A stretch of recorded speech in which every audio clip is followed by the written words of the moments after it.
तिलकुटा चौथ की सभी को हार्दिक शुभकामनाएं। सभी बहनों, आज सारी बहना ही करेंगे इसके तिलकुटा चौथ को व्रत। आज तिलकुटा चौथ है और देखो पूजा के यहाँ तिलकुटा चौथ की। और देखो आज सूरज दिखना तो बहुत मुश्किल है, एकदम धुंध आ रही है। क्या करे जाएगी भाई। देखो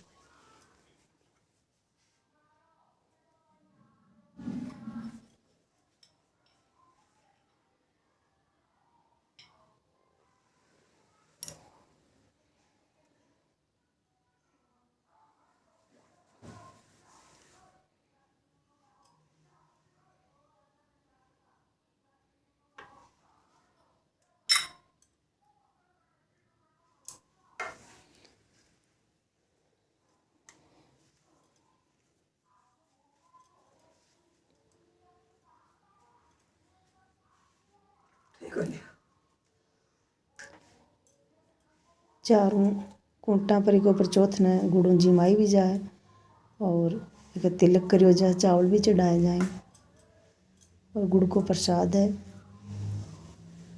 रोली है, काजर की टिक्की है और पानी को गड्ढू है। उनके बाद में कहानी सुनी जाए तिलकुटा चौथ की।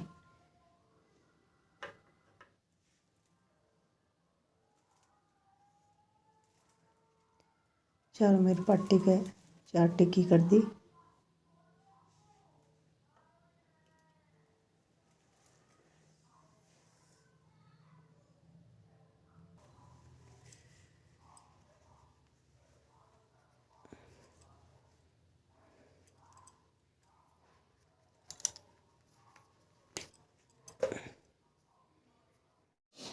करवा चौथ तिलकुटा चौथ की कहानी। चौथ माता सबकी मनोकामना पूरी करे।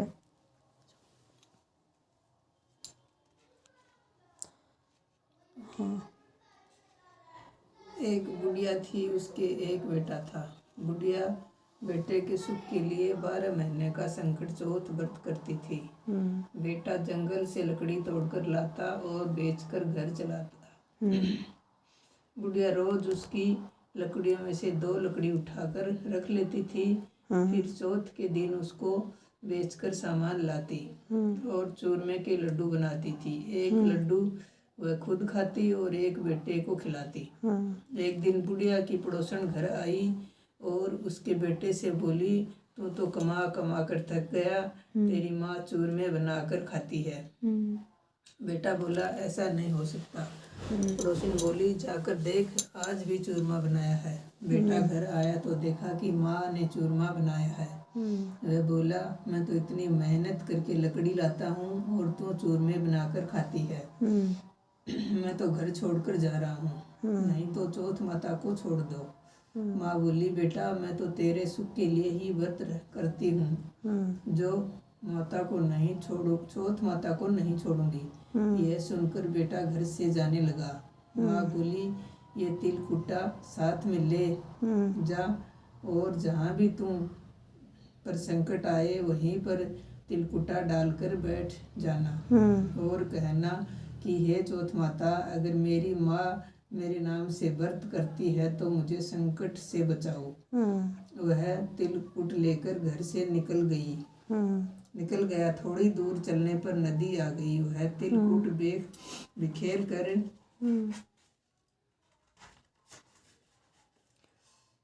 बोला, हे चौथ माता, अगर मेरी माँ मेरे नाम से व्रत करती है तो मुझे रास्ता दे।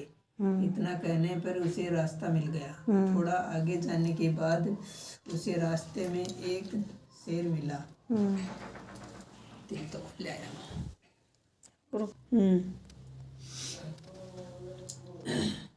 इतना कहने पर उसे रास्ता मिल गया। थोड़ा आगे जाने के बाद उसे रास्ते में एक शेर मिला। शेर उसे खाने के लिए आया तो वह तिलकुटा बिखार कर बोला, हे चौथ माता, अगर मेरी माँ मेरे नाम से व्रत करती है तो मुझे शेर से बचा ले।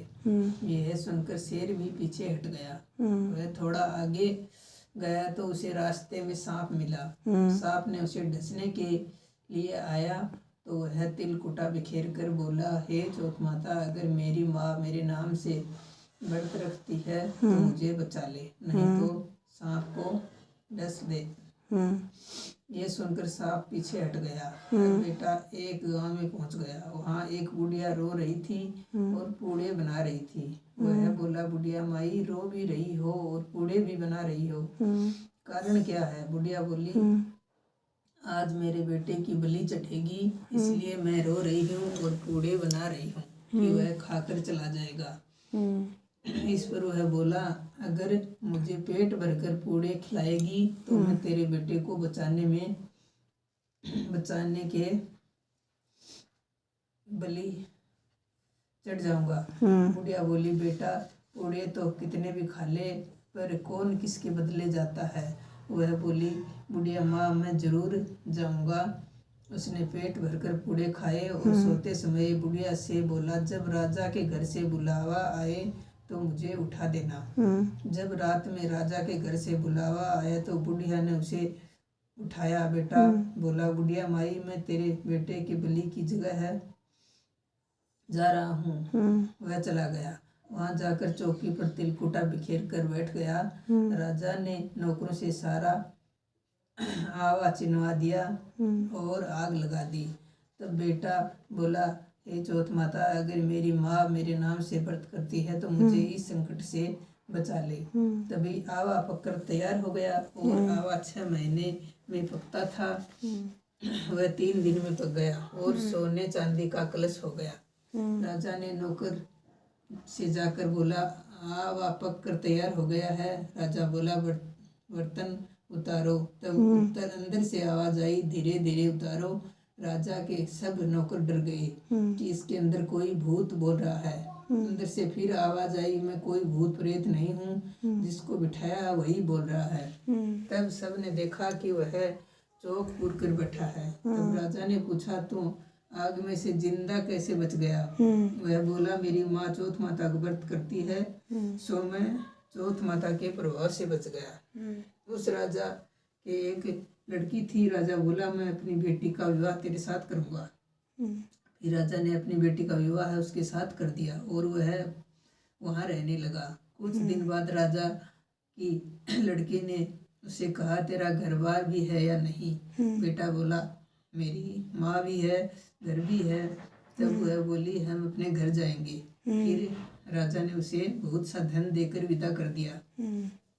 उधर बुढ़िया लकड़ी चुनकर लाती और उनको बेचकर रोटी खाती। एक दिन पड़ोसी ने बोली, देख तेरा बेटा और बहू आ गए, ये बहुत सा धन भी लाए हैं। बुढ़िया बोली, पहले तो मेरे बेटे को सिखाकर बहला कर निकाल दिया और अब कहती है कि तेरा बेटा बहू आ गए। तभी बेटा बहू बुढ़िया के पैरों में पड़ गए और बोले, हम चौथ माता के प्रभाव से आ गए हैं। पूरे नगर में ढिंढोरा पिटवा दिया कि हर बेटे की माँ को संकट चौथ का व्रत करना चाहिए। 13 नहीं तो 4, 4 नहीं तो 2 तो सब लोगों को करने ही चाहिए।